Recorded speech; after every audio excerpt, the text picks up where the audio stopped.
Okay, we're in the middle of chapter 4 of Hilchos Deos. The Rambam was right in the middle. If we left off, the discussion. The topic du jour is soup du jour, is eating habits. Okay, you remember we were talking about. He went from sleeping to eating, how many hours you get, and then he said what you should eat in the beginning of the meal, that how you shouldn't mix certain fruits. It's not good for your digestion. So that's where we left off. So we're up to halacha zayin. Adam lechol basar of basar behema echad. So let's say you're at a barbecue and they put out chicken shish kebab and beef shish kebab. Okay, so we have the shish kebab in front of us, and obviously you're allowed to eat chicken and meat in the same meal. So which one should you eat first? You go for the chicken shish kebab or for the beef shish kebab? So the answer is, according to the Rambam at least, you go after the chicken first. Ochel betchila basar ha'of. Okay. V'chen beitzim u'basar of. What if another conundrum you have? You have egg salad, okay, and you have chicken patties. All right. So does the egg? So what do you eat first? So the Rambam has ochel betchila beitzim. Okay, you go after the beitzim first.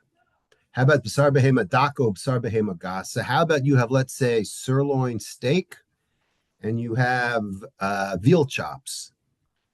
All right, ochel betchila b'sar daka. You always go. So the answer is you go for the veal chops. Why? Because that's considered, at least in regard to steak, that's considered lighter. Okay, and the rule is whenever you have to pick, la'olam yakdim davar hakal u'me'acher hakaved. Okay, you go after the lighter one, and then you eat the heavier one. Okay, so in this example, you go after the chicken shish kebab and then the beef. All right, the meat, and then when you have chicken and egg, you have the egg comes first. Okay, not that chicken and egg, but just okay. 8. Okay. So let's say in the summer, what is healthier to eat? Hot food or cold food? So the Rambam says, in the summer, ochel machalim hakarim, right? You have hot coffee or iced coffee. So obviously, the right answer is iced coffee. V'lo yarba b'tvalim v'ochel asachametz. And also in the summer, okay, you should not eat tvalim. Tvalim are spices, no good for you. Okay, and vinegar. So no coleslaw, no nothing that has vinegar or spices. Okay, because it's hot outside. Now, people will argue the opposite. People argue that when you drink hot tea in the summer, it actually cools you down. But we're not going to get into that debate now. What about in winter?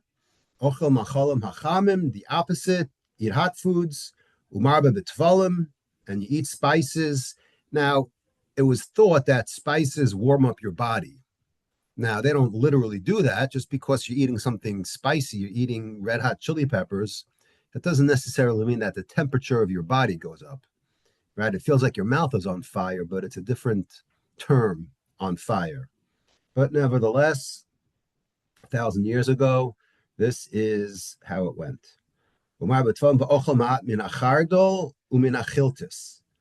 And you eat also in the winter months, it's good to eat mustard and chiltis. Now, what incarnation is chiltis? So it's a whole discussion, and it's some kind of seed that like mustard, for example, as you know, is a seed. So when it talks about v'ochel mat min hachardol, it's not our deli mustard, that Heinz makes. That's not what literally chardol means. It's mustard seed, and chiltis is also a seed, and it was thought to you know, make you hotter because it was very sharp. Chardal is also very sharp. Mustard seed is very, very sharp. Many, many, many Gemaras that talk about mustard seed. The most notable one that comes to mind is the famous Gemara in Bava Basra about the bumblebees. Right? Remember that one? Where the bees they come and you have to distance your beehive from someone's mustard seed. Okay, in the second chapter in Bava Basra, you could go look it up. Anyways, so there it talks about mustard to your heart's desire. And the Rambam says you should follow the rules regarding, hot seasons and cold seasons, right? And choose whatever food you think is appropriate for each place. Okay? Fine. By the way, the Rambam gets all of these opinions. I mean, you may think like where he gets them from. These are all Gemara. These are all Gemaras scattered throughout Shas. We have a lot of Agadatas, and the Gemara loves to talk about foods that are good, foods that are bad, right? So, and again, we've mentioned this many times. The genius of the Rambam is that he collects everything and he makes it very orderly. So that way you don't have to go through 5 different Gemaras to know what kind of foods are good for you and what kind of foods are bad for you. Because we have Gemaras in Brachas, we have Gemaras in Avodah Zarah, we have Gemaras in Shabbos, we have, 5 or 6 different Masechtas that go on various Agadatas about good foods and bad foods. So that's what the Rambam does over here. He makes it very, very orderly. Okay, number 9. So we're up to Halacha Tes. Yesh machala shehen royin biyoter. Now we're going to talk about the foods that are banned. Okay, what's on the list that's banned? Foods that should never ever be eaten. Kigon hadagim hagdolim hamaluchim hayeshanim. Okay, these are large fish that are aged and salted. Okay, those foods are a no-go. V'hagvina hamlucha v'hayashana, and cheese, okay, which is aged and salted, no good. Ukamehin upitriot, okay, these are mushrooms and truffles. Mushrooms are always one of my favorite things to talk about because the Gemara had differing views about how mushrooms grow. They grow from nothing. Gemara in Shabbos talks about how you may not even say a bracha on mushrooms because they're not really grown, they just appear. Whatever, very controversial. That's the discussion about pitriot. Okay, fungus. V'habasar v'hamaliach hayashan, and old meat that's salted. These are all on the banned list. Never eat them. V'yayin migito, or wine that is fresh from the press. Right, wine should be aged. Brand new wine, no go. The tavshel sheshaha ad shana davrecho, or what if you have leftovers that just became rotten and smelly?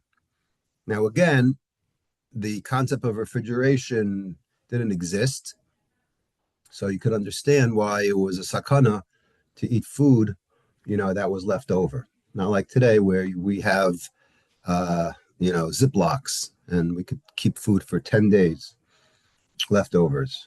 Any food that smells or is very bitter. The Rambam compares it to poison, right? They thought that leftovers could kill you. Then there are other foods that are pretty bad, but not like the first category.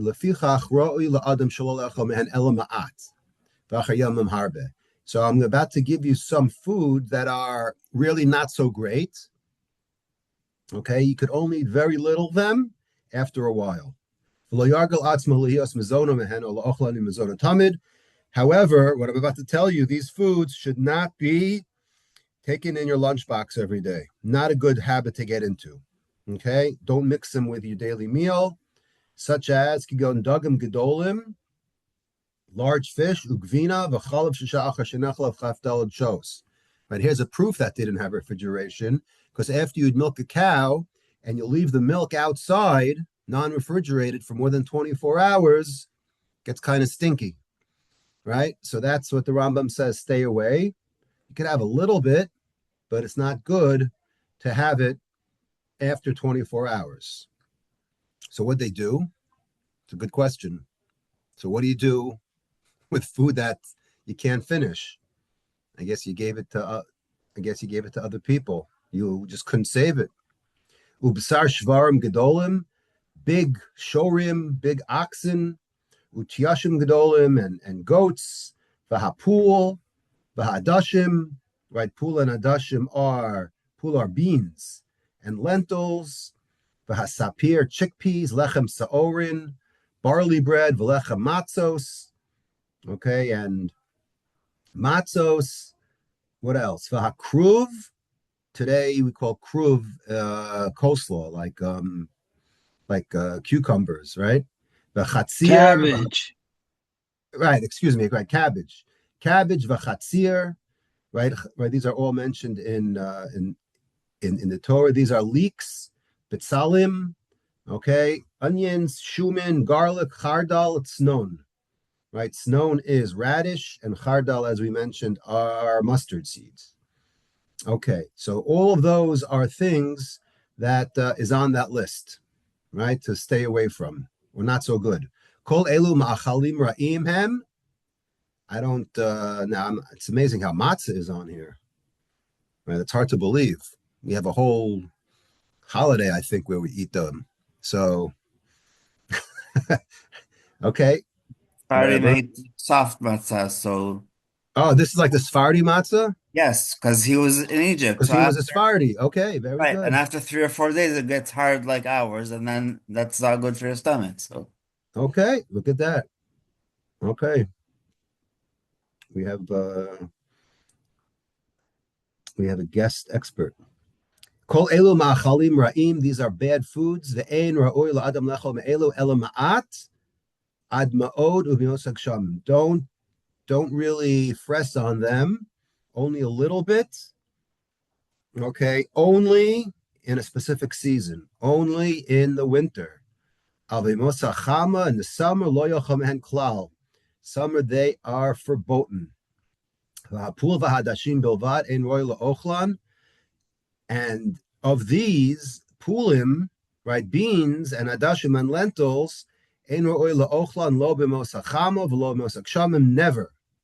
V'hadluan ochlan mehen b'mosachama, but squash, okay, that's a summer food.